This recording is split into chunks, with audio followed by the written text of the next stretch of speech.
Un canto muy hermoso del Evangelio de Lucas es el conocido como el Benedictus. Es la expresión de adoración de Zacarías tras el nacimiento de su hijo Juan. Es una inspiración el poderlo leer en el contexto de la promesa mesiánica. De eso meditaremos hoy. Y la muy interesante historia de la burra de Balaam. Hay un mensaje, una enseñanza detrás de esta historia que no deja de tener un rasgo de simpatía. Esa es la serie etapa a etapa, lectura devocional de la Biblia en un año correspondiente a este 2024. Hoy es el viernes 15 de marzo, yo soy el pastor Rafael Pola y me da mucho gusto que compartamos juntos la palabra de nuestro Señor.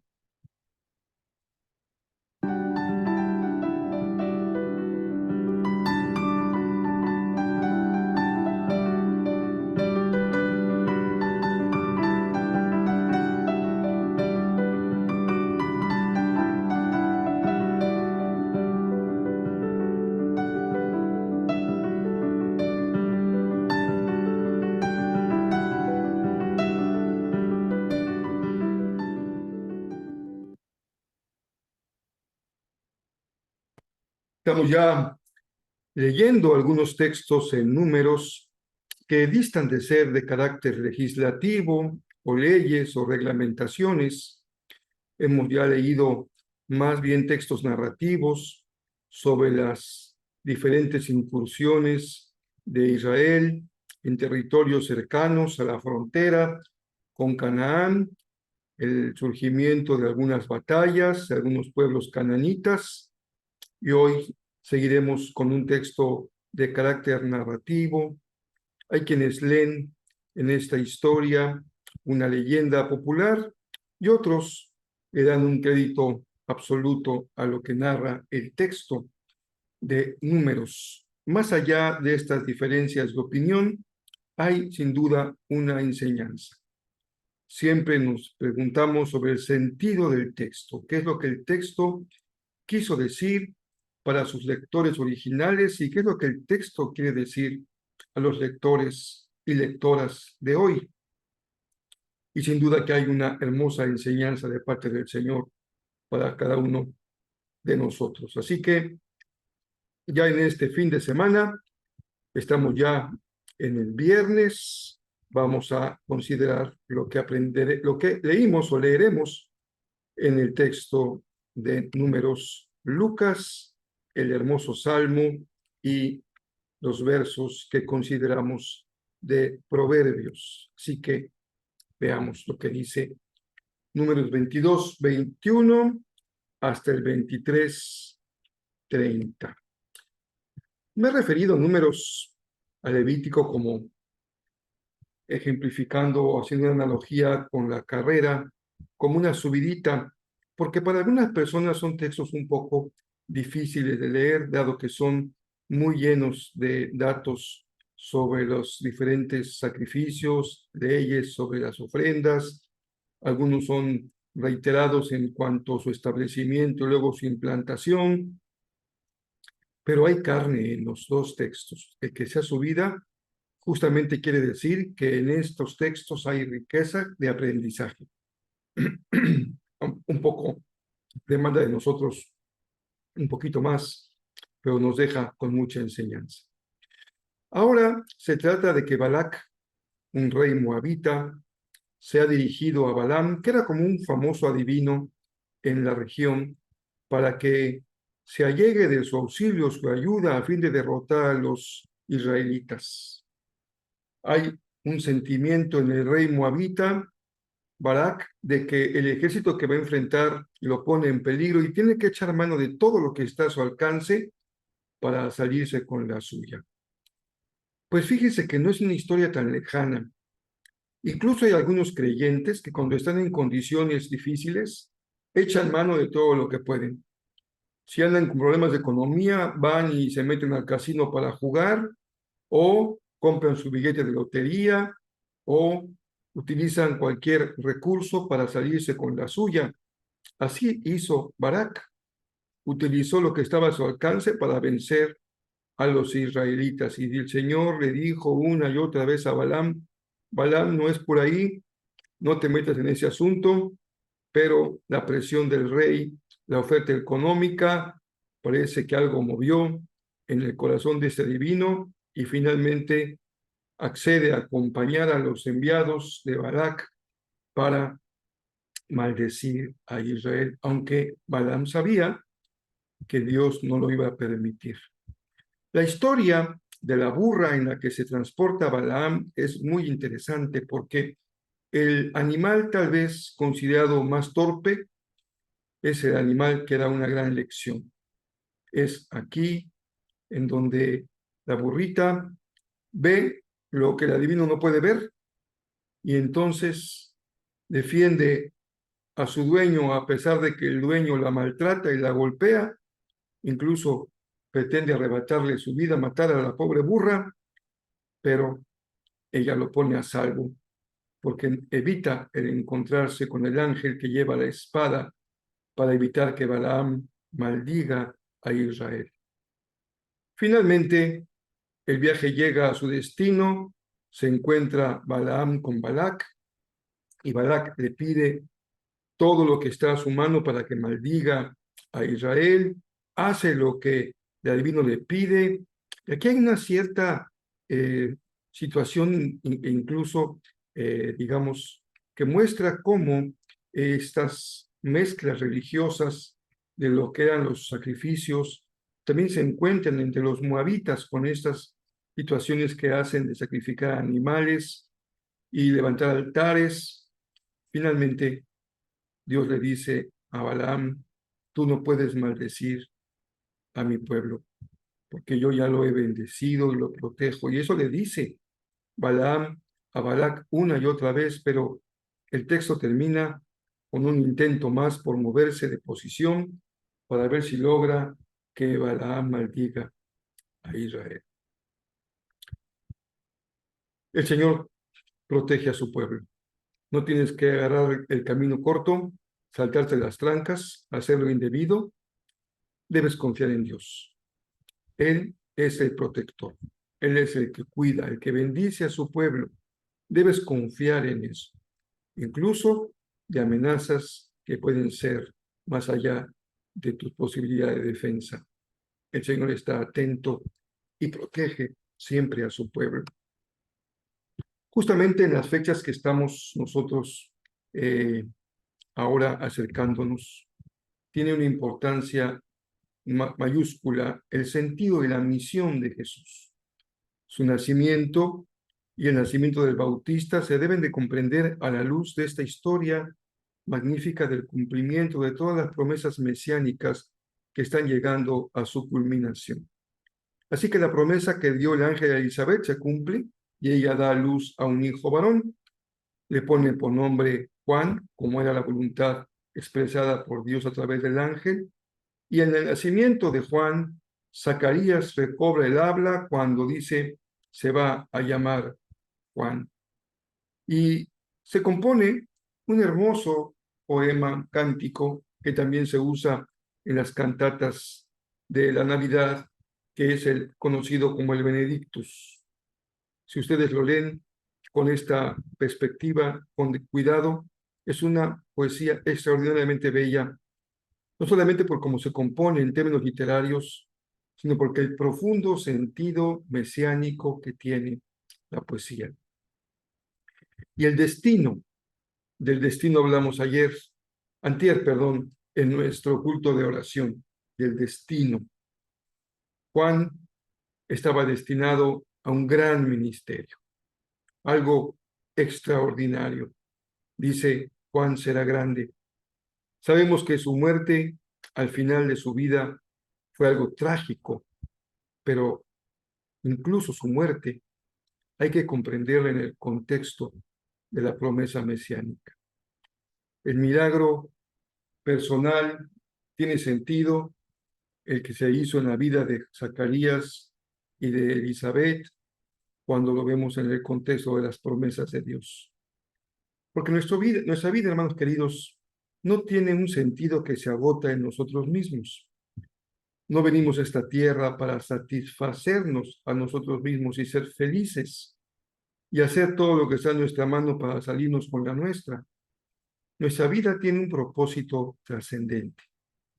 Fuimos creados para el Señor y nuestra vida tiene sentido cuando Dios es el final de nuestra vida, cuando vivimos para Él y para ser copartícipes, parte de esta gran tarea de el nacimiento del Mesías, Salvador del mundo.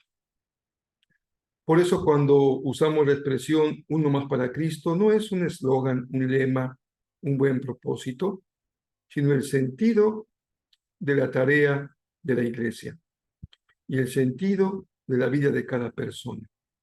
Los discípulos, los pescadores, comprendieron que reenfocar su vida significaba ser parte de un gran equipo que tiene como propósito sanar, salvar y bendecir a las personas, especialmente las que están rotas, fracturadas, dañadas, lastimadas, marginadas, culpabilizadas, victimizadas. Todo aquello que implica una herida, un sufrimiento, es un asunto de Dios y a Dios le interesa. Y una ciudad tan grande como esta, Cancún, como la Ciudad de México, como las ciudades del norte del país y de otros países hermanos, están llenas de personas con profundas heridas. Las vemos todos los días aparecer en los diarios, en las noticias, en las redes sociales. Ahí el Señor nos ha puesto para hacer nuestra tarea en la dimensión de lo que podemos hacer. No te preguntes qué es lo que no puedes hacer, porque hay muchas cosas que tú no puedes hacer, pero sí hay algunas que parecen insignificantes, pero no lo son, porque son las semillas del reino, la más pequeñita en la hortaliza, pero que llega a ser la más grande entre todas las plantas del huerto. Así que Zacarías y Elizabeth ponen de su parte entregando a su hijo para ser parte de esta gran tarea que Jesús vendría a cumplir. El Salmo número 58 inicia con un reclamo fuerte, vigoroso del salmista a los gobernantes. Y él les pregunta si realmente ellos están comprometidos en respetar la justicia. Recuerda que en el tiempo del salmista hablamos de una monarquía en donde todos los poderes se concentran en uno solo. En sociedades modernas como la nuestra, hay un equilibrio en los poderes entre el judicial, el ejecutivo, el legislativo, e incluso hay organismos que se salen de estos tres poderes y que se llaman organismos autónomos, que están profundamente vinculados con luchas sociales. Podemos mencionar en esta ocasión a las comisiones de derechos humanos, que justamente intervienen cuando un ciudadano, una persona, es objeto de un acto injusto que daña sus valores más profundos como ser humano. Generalmente estas comisiones están creadas para defender al ciudadano del poder del Estado, de los gobiernos, que en ocasiones no responden a intereses de justicia. Ahí hay un interés del reino. Cuando hay un desafío, una pregunta, una queja, una reclamación respecto a la justicia. Pero el corazón del salmista, que es un corazón de un hombre de fe, dice, el Señor interviene y van a recibir su merecido los perversos y será una gran satisfacción para los justos ver que no se salen con la suya, que no hay Esto que hoy tiene su nombre muy peculiar cuando no se hace justicia y la gente sigue siendo una víctima. El corazón de la iglesia siempre ha estado con los que sufren, con los que tienen hambre, con los que tienen sed, con los que están enfermos, con los que están presos, con los que son marginados y rechazados. Esto dice el Salmo 58, y miren, ya no abundo más, pero es muy interesante que el autor, que es el salmista, es un guerrero. David será también un rey, y el rey más admirado de Israel y de su pueblo en toda su historia. Terminemos con Proverbios, capítulo 11, versos 12 y 13. La sabiduría de Proverbios dice que una persona digna de confianza es la que sabe guardar una confidencia. Yo espero que tú seas una persona digna de confianza. No que te asocies con perversos y les guardes sus secretos, no. Pero sí, cuando alguien tiene un corazón dispuesto para hablar contigo y deposita en ti su confianza, sé digno de confianza.